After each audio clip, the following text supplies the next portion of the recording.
चलें जी। तो हमारा जो आज का टॉपिक है वो है सिलोमेट्स, कि हमने एसिलोमेट्स सूडोसिलोमेट्स तक पढ़ लिया कि ये एनिमल्स कौन से होंगे। अब सिलोमेट्स की बात करते हैं। सिलोमेट्स वो ऑर्गेनिजम्स या वो एनिमल्स हैं जिनमें ट्रू सिलोम मौजूद होती है। ठीक है। अच्छा जी, सिलोमेट्स के बाद इसके बनेंगे दो ग्रुप्स। सिलोमेट का एक ग्रुप प्रोटीरोस्टोम्स कहलाता है, दूसरा ग्रुप ड्यूटीरोस्टोम्स कहलाता है। प्रोटीरोस्टोम्स को हम प्रोटोस्टोम्स भी कहते हैं और ड्यूटीरोस्टोम्स को ड्यूट्रोस्टोम्स भी कहा जाता है। मैंने ब्रीफली ये बताया था पहले भी कि ये दोनों के डिफरेंस एम्ब्रियोनिक डेवलपमेंट की बेस पे होते हैं। यानी कि जो सिलोमेट्स हैं ये एम्ब्रियोनिक फॉर्म में कैसे डेवलप करते हैं। जी जी, रिकॉर्डिंग हो रही है। सिलोमेट्स ऐसे एनिमल्स जिनमें ट्रू सिलोम मौजूद होती है। अब हमने पढ़ा था कि एनिमल्स में एम्ब्रियो बनते हैं, तो एम्ब्रियो की डेवलपमेंट की बेस पे सिलोमेट्स के दो ग्रुप बन जाते हैं। एक ग्रुप जिसमें ब्लास्टोपोर से पहले माउथ बनता है, उनको बोला जाता है प्रोटोस्टोम्स। दूसरा ग्रुप जिसमें ब्लास्टोपोर से पहले एनस की डेवलपमेंट होती है, इनको बोला जाता है ड्यूटीरोस्टोम्स। तो सिलोमेट्स के दो ग्रुप्स बनते हैं, प्रोटीरोस्टोम्स या प्रोटोस्टोम्स, और दूसरा ग्रुप आ जाएगा ड्यूटीरोस्टोम्स या ड्यूट्रोस्टोम्स। प्रोटोस्टोम्स में फर्दर 3 फाइलम शामिल होंगे। प्रोटोस्टोम्स यानी कि ऐसे एनिमल्स जिनमें उसके अलावा भी डिफरेंसेस हैं, that you will have to read by yourself from the book. Cleavage का डिफरेंस है, स्पाइरल डिटर्मिनेट, शाइजोसेलस और एंटीरोसेलस का डिफरेंस है। एनेलिडा एक फाइलम है। सेकंड इज आर्थ्रोपोडा, जिनको आर्थ्रोपोड्स कहते हैं। Third one is Mollusca. तो जो प्रोटोस्टोम्स हैं इनके 3 ग्रुप्स बनते हैं।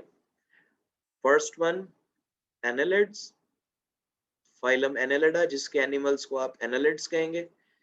आर्थ्रोपोड्स, ठीक है, ज्वाइंट फीट जिसमें बहुत सारे एनिमल्स आते हैं, फॉर एग्जांपल इसका एक बड़ा इंपॉर्टेंट ग्रुप है insects. Third one is Mollusca, soft bodied animals हैं। तो जो प्रोटोस्टोम्स हैं they can be divided into Annelida, arthropoda and Mollusca. अब इन 3 फाइलम्स की कुछ इंपॉर्टेंट और इंटरेस्टिंग चीजें देख लेते हैं, फिर आगे चलते हैं। तो एनेलिडा ऐसे ऑर्गेनिजम्स हैं जिनके पास डाइजेस्टिव सिस्टम ट्यूब लाइक होगा, इनके पास एक्सक्रीटरी सिस्टम भी होगा। इनकी खास बात यह है कि इन्होंने पहला first closed circulatory system develop किया। सर्कुलेटरी सिस्टम की दो टाइप्स है ना, ओपन एंड क्लोज्ड। तो फर्स्ट क्लोज्ड सर्कुलेटरी सिस्टम, इसका क्रेडिट जाता है एनालिडा को। ठीक है, यानी एनालिडा के पास डाइजेस्टिव सिस्टम ट्यूब लाइक होगा, एनालिडा के पास एक्सक्रीटरी सिस्टम भी होगा, एनालिडा के पास सेंट्रलाइज्ड नर्वस सिस्टम होगा। हाँ, एनालिडा के पास अभी तक रेस्पिरेटरी सिस्टम नहीं है, यानी कि रेस्पिरेटरी सिस्टम अभी तक किसी फाइलम में आया ही नहीं है। यहाँ पर क्लोज्ड सर्कुलेटरी सिस्टम आ गया। जो आर्थ्रोपोड्स हैं इनकी स्पेशल बात यह है कि इनमें डाइजेस्टिव सिस्टम ट्यूब लाइक ही होगा, डाइजेस्टिव सिस्टम ट्यूब लाइक ही होगा, आर्थ्रोपोड्स में एक्सक्रीटरी सिस्टम भी होगा, सीएनएस भी होगा। ये चीजें अब थ्रू आउट आगे कॉमन रहेंगी, इसलिए मैं इनको बार बार नहीं लिख रहा। आर्थ्रोपोड्स में पहली दफा सर्कुलेटरी सिस्टम बना, लेकिन ये circulatory system open circulatory system था। तो फर्स्ट ओपन सर्कुलेटरी सिस्टम बनाया आर्थ्रोपोड्स ने, और इसके साथ साथ एनिमल किंगडम में पहली दफा जो रेस्पिरेटरी सिस्टम बना, प्रॉपर रेस्पिरेटरी सिस्टम, वो भी आर्थ्रोपोड्स ने ही बनाया। First proper respiratory system arthropods ने बनाया, तो इनको क्रेडिट किया जाता है, जो कि आगे फिर कंटिन्यू हो जाएगा। मोलस्क्स में थोड़ा सा डिफरेंस आएगा, बट इस तरह हमने इन फाइलम्स को, इन तीन चीजों को याद रखना है। अब नेक्स्ट आ जाएंगे हम ड्यूटेरोस्टोम्स पे, जिनमें ब्लास्टोपोड्स से एनस की डेवलपमेंट होती है। जो ड्यूटेरोस्टोम्स हैं, इसमें भी तीन ग्रुप्स हैं। इकाइनोडर्मेटा, इकाइनोडर्मेटा के बाद आ जाएगा इसके पास हेमिकॉर्डेटा, और लास्ट ग्रुप है मेन, दैट इज कॉर्डेटा, इनके पास नोटोकॉर्ड होती है। तो ड्यूटेरोस्टोम्स के भी थ्री ग्रुप्स बनेंगे। हम सिर्फ इंपॉर्टेंट कैरेक्टरिस्टिक्स देख रहे हैं, क्लासिफिकेशन को समझ रहे हैं कि भाई जो क्लासिफिकेशन है वो किस बेस पे होती है, एनिमल्स की जो किंगडम है उसको क्लासिफाई किस बेस पे किया गया। तो इकाइनोडर्मेटा, अच्छा इसके बारे में आपने एक चीज याद रखनी है कि इनके एडल्ट और लार्वल स्टेज हैं, उस पे जो सिमेट्री है उसका डिफरेंस है, कि इनके जो लार्वा होते हैं वो बायलेटरल सिमेट्री रखते हैं, एडल्ट्स में रेडियल आ जाती है। Third group that is most important, it is chordata। ये तो प्रोटीरोस्टोम्स में Echinodermata, Hemichordata and third one is Chordata. इसमें हमें इन दोनों की डिटेल नहीं चाहिए, हमें जो डिटेल रिक्वायर्ड है वो कॉर्डेटा की है। तो हम कॉर्डेटा को आगे डिटेल में स्टडी करते हैं। कॉर्डेटा ऐसे एनिमल्स हैं which have notochord।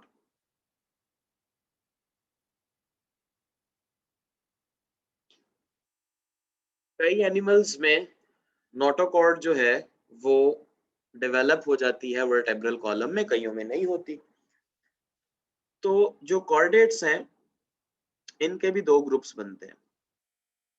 ऐसे कॉर्डेट्स जिनमें मौजूद होगा क्रेनियम, उनको बोले जाएगा क्रेनिएटा। और ऐसे कॉर्डेट्स जिनमें क्रेनियम मौजूद नहीं होगी उनको बोला जाएगा एक्रेनिएटा।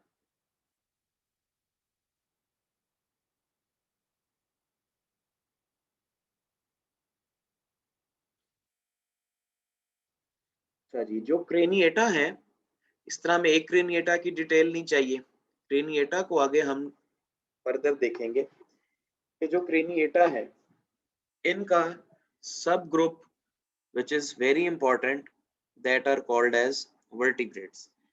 यानी कि ऐसे एनिमल्स जिनमें वर्टेब्रल कॉलम मौजूद होता है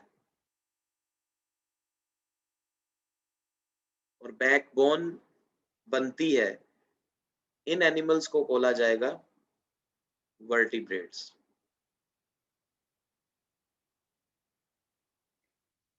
वर्टिब्रेट्स के दो मेन ग्रुप्स बनते हैं वर्टिब्रेट्स के। एक को बोलते हैं एगेंथा,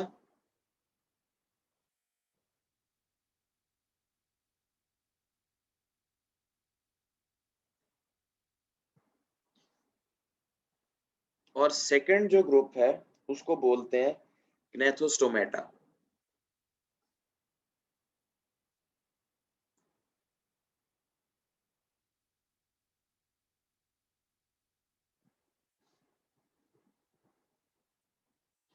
ऑल राइट। अब ये जो नेथोस्टोमेटा है, इसकी आगे फिर जो है उसकी आगे डिविजन्स होती हैं। ठीक है, जो एगेंथा है ये असल में ऐसी फिशेस का ग्रुप है दैट आर जॉलेस। जबकि जो ग्नेथोस्टोमेटा है इसमें क्लास स्पाइसेस और उसमें ऐसी फिशेस आ जाएंगी जिनमें जॉ मौजूद होते हैं, तो जॉड फिशेस। उसके बाद सेकंड ग्रुप इनमें आ जाएगा एम्फिबियंस।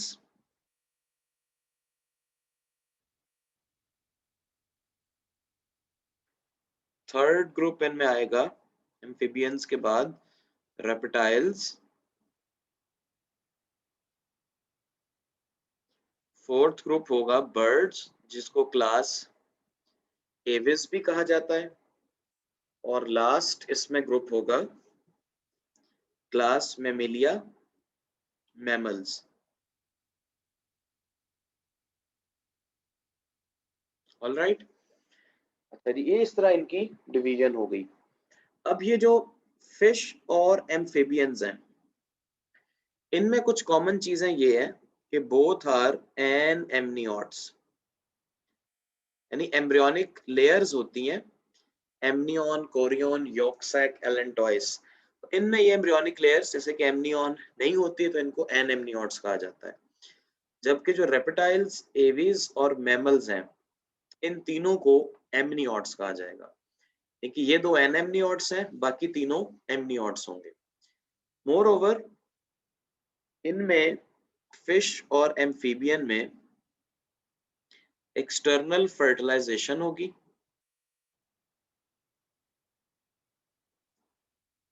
और फिश और एम्फिबियंस में ये वाटर में अपने एग्स ले करेंगे, लैंड पे नहीं ले कर सकते।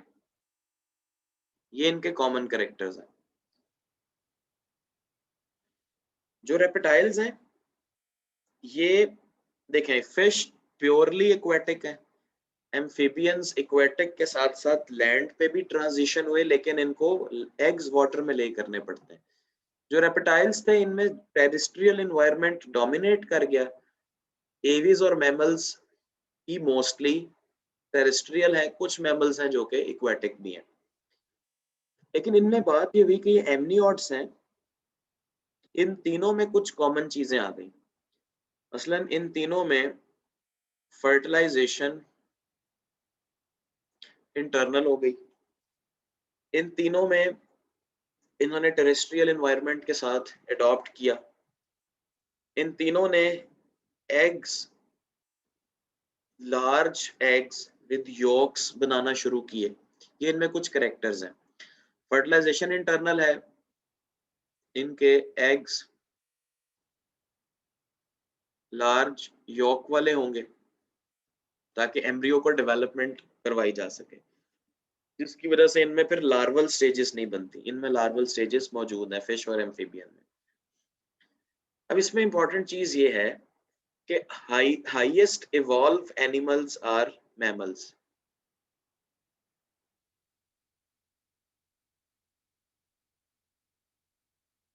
ठीक है, लेकिन मतलब जितने भी हमने अभी सिस्टम्स पढ़े हैं इन सब में सबसे ज्यादा जो इवॉल्व्ड सिस्टम्स होंगे वो मैमल्स में होंगे, except Aves, except one system, sorry, except one system, that is respiratory system. जो बर्ड्स हैं they have most developed respiratory system। बाकी सब सिस्टम्स ऑलमोस्ट मैमल्स में ही सबसे ज्यादा डेवलप्ड हैं। जैसे मस्कुलर सिस्टम है वो प्रीडेटर मैमल्स में बहुत जबरदस्त है, बड़े स्ट्रॉन्ग मसल्स हैं। मैमल्स का जो सबसे ज्यादा इवॉल्व सिस्टम है बाकी एनिमल्स के मुकाबले में, that is centralised nervous system, most evolved. बाकी सिस्टम्स भी इवॉल्व्ड है अच्छे, लेकिन जो CNS है that is the most evolved system of mammals. अब हमने एनिमल्स के जर्नल कैरेक्टर्स और इनकी सारी क्लासिफिकेशन मैंने आपको बता दी, आपने इसी को फॉलो करना है। तब कुछ कैरेक्टर्स हैं जो जो अब तक हमने पढ़े हैं, इनको मैं समराइज कर देता हूँ। फर्स्ट, मुझे आप आंसर करते जाएं। डाइजेस्टिव सिस्टम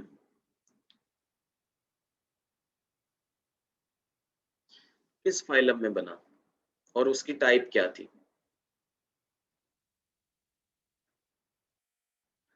ईसपा जावेद का आंसर ठीक है। पहला डाइजेस्टिव सिस्टम किस फाइलम ने बनाया या किस फाइलम में बना और उसकी टाइप क्या थी? जी बिल्कुल, अमीर हमजा भी ठीक कह रहे हैं। बिल्कुल ठीक है, फर्स्ट डाइजेस्टिव सिस्टम, ये सबको याद हो गया, दैट्स वेरी गुड, नाइडेरिया।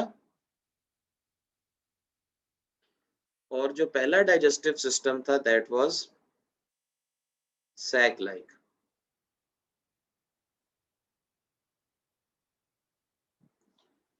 बिल्कुल ठीक है। उसके बाद जो डाइजेस्टिव सिस्टम था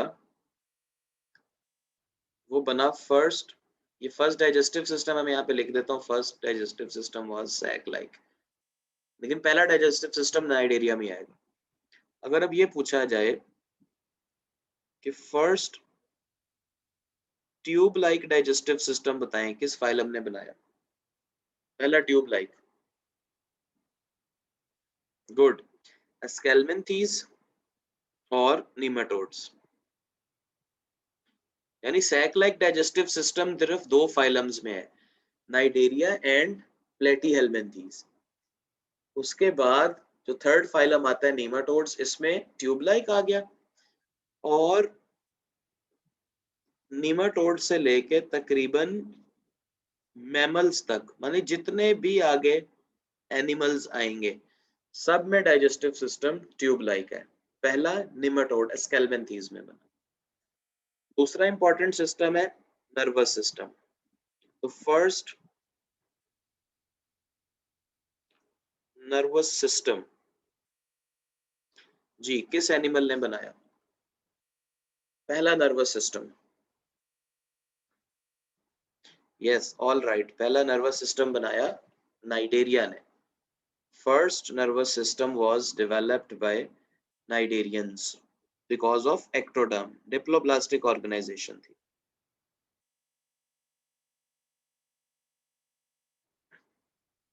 मुझे ये भी बताएं फर्स्ट नर्वस सिस्टम किस टाइप का था? बिल्कुल ठीक, जो पहला नर्वस सिस्टम था दैट वाज डिफ्यूज्ड टाइप। लेकिन नर्वस सिस्टम वो था, इसलिए अगर मेंशन ना किया जाए तो पहला नर्वस सिस्टम नाइडेरिया से ही बनेगा, नाइडेरिया बनाएंगे। अच्छा जी, पहला नर्वस सिस्टम नाइडेरिया के पास चला गया, लेकिन अब जिसी तरह हम नर्वस सिस्टम की टाइप देखें तो फर्स्ट सेंट्रलाइज्ड नर्वस सिस्टम किस एनिमल ने बनाया? वेरी गुड, प्लेटीहेल्मिन्थीज, यानी कि फ्लैट वर्म्स। और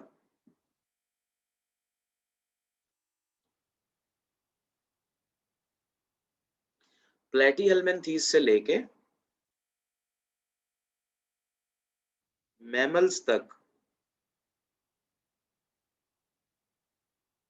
जितने भी एनिमल्स हैं सबके पास सीएनएस होगा, और हाईएस्ट इवॉल्व्ड सीएनएस किसमें होगा? मैमल्स में। अच्छा जी, तो ये हमने दो सिस्टम्स देख लिए, डाइजेस्टिव सिस्टम, नर्वस सिस्टम। अब हम बात करते हैं फर्स्ट एक्सक्रीटरी सिस्टम। ठीक है, पहली दफा एक्सक्रीटरी सिस्टम किस एनिमल के पास आता है? वेरी राइट, ये भी आएगा प्लेटीहेल्मिन्थीज के पास, in the form of flame cells. और प्लेटीहेल्मिन्थीज से लेके मैमल्स तक सबके पास एक्सक्रीटरी सिस्टम होगा, इवेंचुअली बेहतर होता जाएगा, किडनीज बन जाएंगे, एक्सक्रीटरी सिस्टम डेवलप हो जाएगा प्रॉपर। एक्सक्रीटरी सिस्टम के बाद देखिए फर्स्ट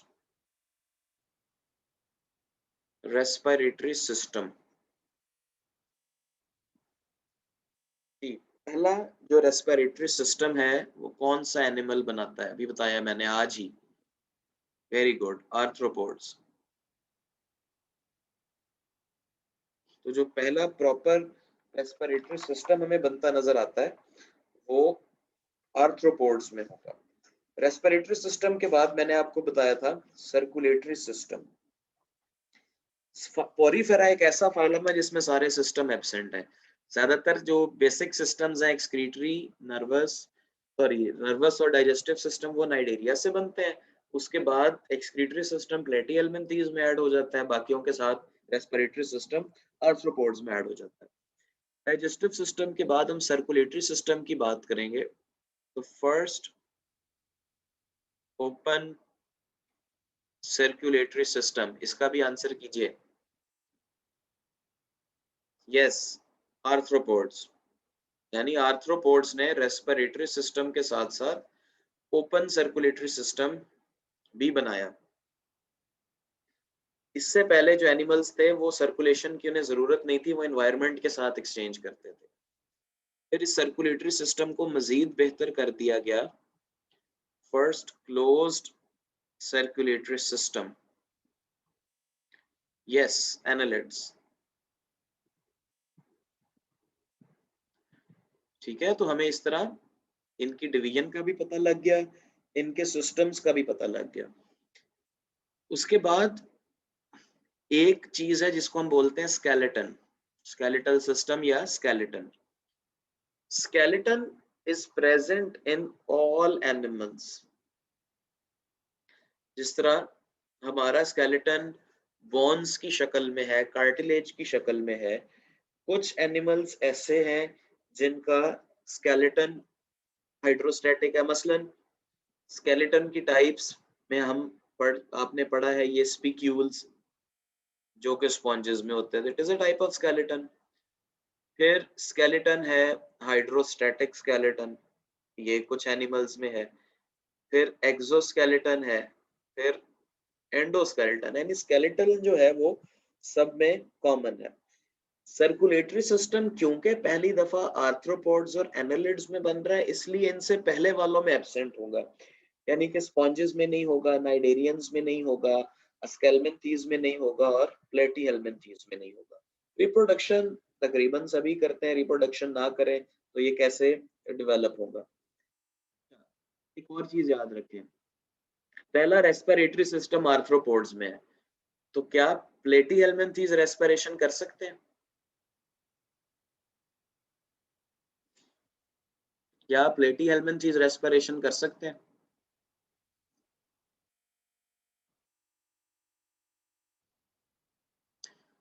देख रहा हूं सबके आंसर्स हैं, सबके जवाब गलत हैं। All animals can respire.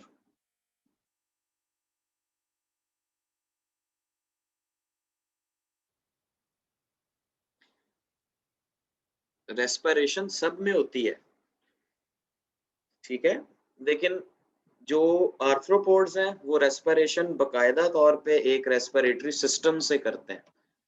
जो नहीं, एनारोबिक वगैरह का कोई चक्कर नहीं है, जो बात बता रहा हूं उसे सुने कि आर्थ्रोपोड्स एनालिड्स के पास, जिस तरह आप एनालिड है, रिमेंबर इनके पास रेस्पिरेटरी सिस्टम नहीं है, आर्थ्रोपोड्स के पास रेस्पिरेटरी सिस्टम है। इससे पहले जो एनालिड्स हैं या जो प्लेटिहेल्मिन्थीज हैं, इनके पास रेस्पिरेटरी सिस्टम नहीं है, लेकिन सब एनिमल्स रेस्पायर करेंगे। जिनके पास रेस्पिरेटरी सिस्टम नहीं है वो डिफ्यूजन से करेंगे, सिंपल डिफ्यूजन से एनवायरनमेंट के साथ। और कुछ एनिमल्स हैं उनमें फिर ये गैस एक्सचेंज डिफ्यूजन से होगा through a proper respiratory system. ठीक है जी, हमने एनिमल्स के characters, general characters, classification, systems, इन सब चीजों को अच्छी तरह पढ़ लिया। और एनिमल्स जो होंगे they are eukaryotic multicellular diploid. Alright, इसी तरह जिन एनिमल्स के पास, अच्छा मनाहिल, जिन एनिमल्स के पास एक्सक्रीटरी सिस्टम नहीं है वो भी डिफ्यूजन से एक्सक्रीशन करेंगे। जिनके पास एक्सक्रीशन सब में होती है जी, हर फाइलम की एग्जांपल्स आपने याद करनी है, ठीक है।